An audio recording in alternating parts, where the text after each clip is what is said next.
Macuali yancuic chicuasen tochtli xihuitl, nogniwan.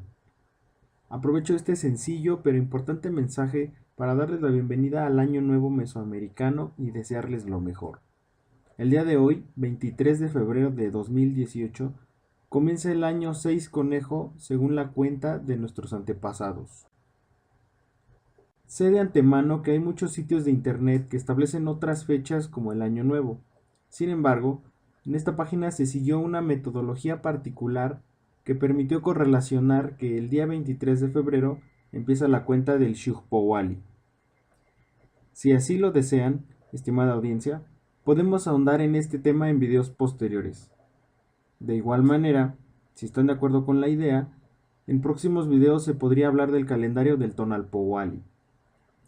Basados en nuestro propio cómputo de los días, sabemos que hoy es el día Macuili Atl, o sea, 5 agua, del año Chicoacentochtli, 6 conejo.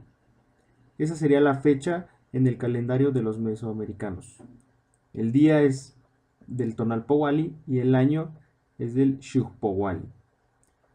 Esperamos de corazón que este año tenga, como lo indica su glifo de Tochtli, prosperidad y abundancia para todos ustedes. Tlazocamati, Titohtasque, Nogniwan.